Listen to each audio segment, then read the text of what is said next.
your portfolio looks like.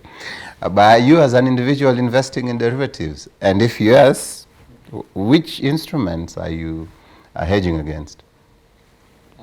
Unfortunately, for me as an individual investor, I've also not gotten into the derivatives market as yet. But of course, the more we are gaining information about it, the more we are being able to analyze the market and get into the specifics, is how we are building more and more confidence, and we are being able now to see whether now we can be able to delve into the market as individual investors. Yeah. If you were to go into the derivatives market today, what instruments would you hedge against? I know you say there are only 6, but Yeah. give us your selection if you were to go in. For being an investor, first, one of the things I will look into in the derivatives market is liquidity of that particular contract. And that is, the advantage is that the NSE, the companies, the contracts that are being traded in the derivatives markets, these are the most liquid stocks in our NSE, in our securities exchange. So it kind of provides that assurance that whenever you need to sell or you need to get out of this contract, that there will be a party ready to move in the opposite direction to you, so that you can close out on that transaction. Yeah. That being said, I think Safaricom, also based on its growth prospects as a stock, as an individual stock, provides a good opportunity for investors to look into now on the derivatives side and be able to get good entry and exit positions. Yeah. For example, being the most, having the highest volumes in the derivatives market. Okay. Yeah. I think Safaricom tops the charts of some of the instruments in the derivatives market. Yes, it does. The same way the traded volumes for Safaricom and the turnover for Safaricom in the equities market is also the highest, still the highest. Yeah, naturally. By quite a margin. Yeah. Okay, I hear you. I'll probably also, because you see, the Safaricom would be like the most capitalized counter in the stock market. Yes. So I'd probably also consider it if I wanted to go into the derivatives market. Oh, for sure. And for the same reasons that you've said. I had asked something, and I'm not sure if we had totally covered it. Yes.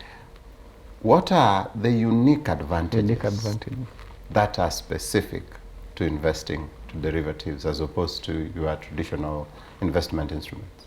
And on that, I think we've mentioned maybe one, which is the most outstanding, is the hedging that you're able to do when you trade on the derivatives market. Yeah. Because, for example, the equity bank stock are closed maybe at 53.5 shillings, 53 shillings and 50 cents.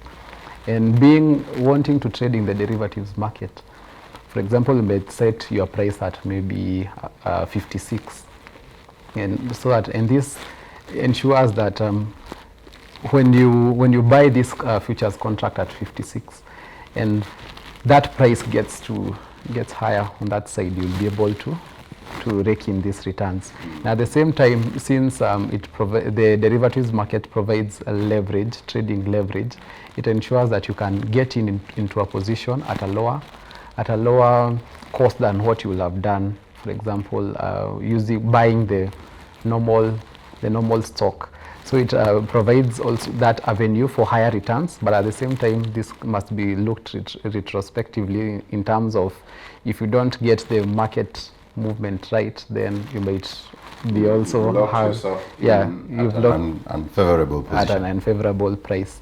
And also the fact that currently we are seeing lower transaction costs for the derivatives markets as compared to the day-to-day equities market, because, for example, trading the futures contracts, the transaction costs are about only 0.14% of the value traded.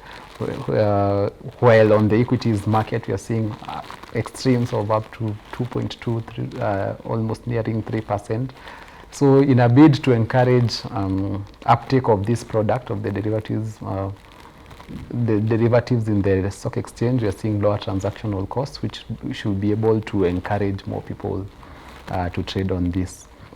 And also, if I can touch on the lower credit risk, because the NSE ensures that the settlement is done either on the daily clearing, where if you got returns from your contract, then they should be settled daily, and then now at the end of the contract, as compared to for the equities market, where you have to wait maybe to close out that position so that you can be able to gain back this return. Please explain that a little bit more. You said if I were to go into the derivatives market and, for example, I decided I want to buy equity when it is at 56 because I foresee equity going all the way maybe to 65. And so I say, I'll buy it at 56 in May.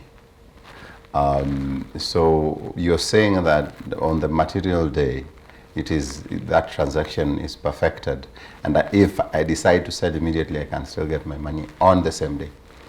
Yes, because clearing for the derivatives market is not under the normal settlement, where we do the T+3 settlement, where if you buy a stock, then it's settled 3 days later. So for the derivatives market, we have the daily settlement, where this is offset against the price that is marked to the market as of that day. So if, for example, you are to gain from this contract, then these settlements are being made on the daily settlement. Yeah. And then now once the contract is closed, then now there is that closing settlement once that settlement date has reached and has got into. But right now the stockbrokers are boasting of T+0 because they're saying there's a same day trading. Yes. Yeah. Does that then discount the benefit I have, the unique advantage I have of trading in derivatives? One thing about day trading, also it's a new product that the NSE is also trying to provide more information, trying to create more awareness around it, because I think it's not hit as much as they would have wanted to. But at the same time, now for day trading, you also have to remember that you're going to incur transaction costs when buying the stock, and then incur another costs with the broker when and it's 2% or so this side. On this side. So if you factor in both costs and maybe just call them 2% and have 4%, then you'd need like Olympia today at 9.95 to realize something significant, because within 1 day. Yeah, within 1 day, because you'll be looking to try to remove those transaction costs and then now look at the movement of the stock. Well, for the derivative markets, you're not going to incur those costs. Yeah, those huge costs. No, that makes sense. You had mentioned something about leveraging. Yes. That within the derivatives market you can leverage. I assume that I have no idea what this is, and please educate me on leveraging. Take the honor to expound more on that topic. Yeah. So maybe if I can just use an example where we can work from it and see the advantage of leveraging. Leveraging will allow you to enter a bigger position at a lower cost as compared to normal trading, where leveraging is not possible.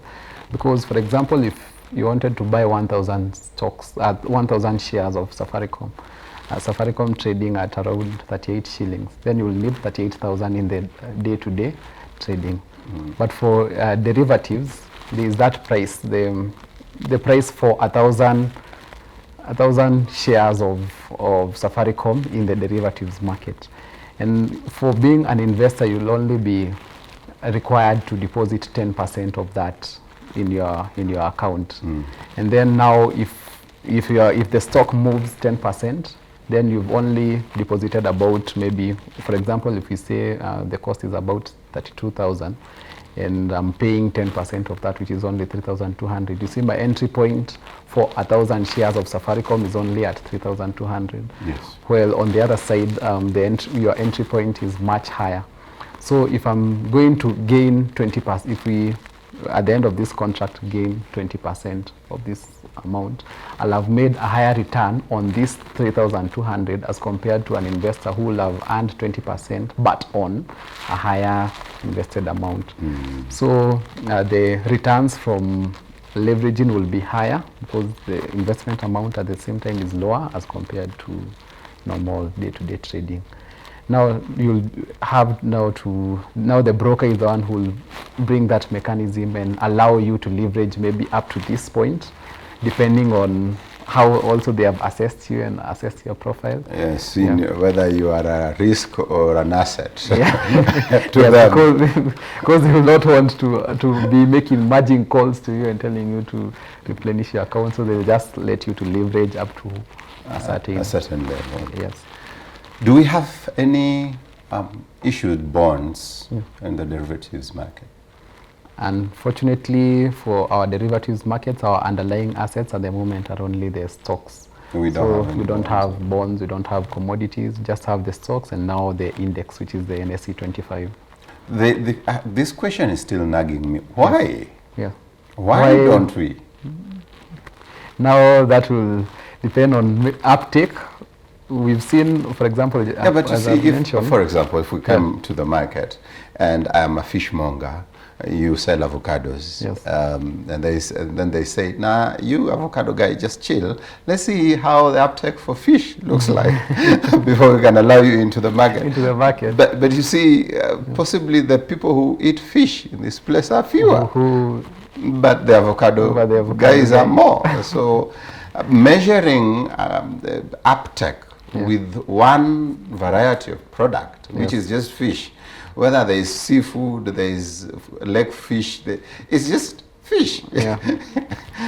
That being said, there are a lot of pockets of space for growth in the derivatives market, and as we raise more awareness, in fact, through maybe sessions like this where people maybe have never even heard of derivatives markets, and here we are maybe expounding more on the situation on our markets, then we can also be able to attract more investors to the markets, and then the NSC and the regulatory bodies will have no reason to bring in in commodities. I hope they hear the cry of the fishmongers and the avocado sellers that we need a variety in the derivatives market. Yeah. Are we the only derivatives market in the region? Yes, at the moment in the East African region, we are the only derivatives market. Yeah. But also in the continent, we are only the second, so we are among the pioneers of the derivatives markets in the continent. And also now that also paints the picture of our continent in terms of we are not being able to deepen our capital markets and the financial markets as it were. Yes, as it should be. So there are a lot of opportunities to do this, especially for a continent that produces a lot of oil, produces a lot of agricultural produce. We should be seeing even commodities exchanges. Absolutely. In the region. Somewhere like Ghana has a very advanced agricultural exchange for agricultural commodities with a strong technological support. Yes.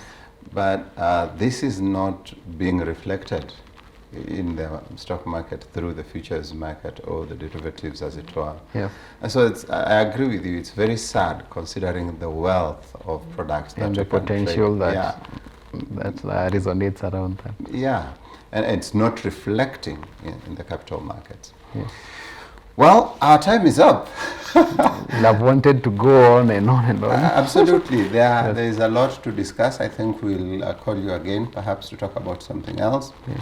But thank you very much for creating time to be with us today and for educating Kenyans and myself included. Viewers, we were talking about derivatives market, and we have learned quite a lot as to why, for example, South Africa is uncomfortable with having crypto in the derivatives market. We've also learned some of the factors to consider when you're going into the market and getting your instruments right. For example, Mr. Karobia said that liquidity is a very important thing, so that if you're going for an instrument, make sure the liquidity is good enough. Don't go for something that you do not find a way to get out of when you want out, at the time you want out. There's also the other thing, which is the advantages of going into derivatives far outstrip the risks therein. For example, you get to leverage, which is something that we were discussing here extensively, how you can go in at a very low cost and maximize on your returns. But at the same time, it's also cheaper to go into those markets. Well, I could run you through the whole summary, but maybe not. This is Markets Today. I was your host, Odhiambo Ramogi. Let's meet again tomorrow at 4 p.m. as we talk about global markets, the Russian roulette and the Ukrainian situation. See you at 4 p.m. tomorrow. I'll leave you with the currencies of the day running through your screen. Goodbye.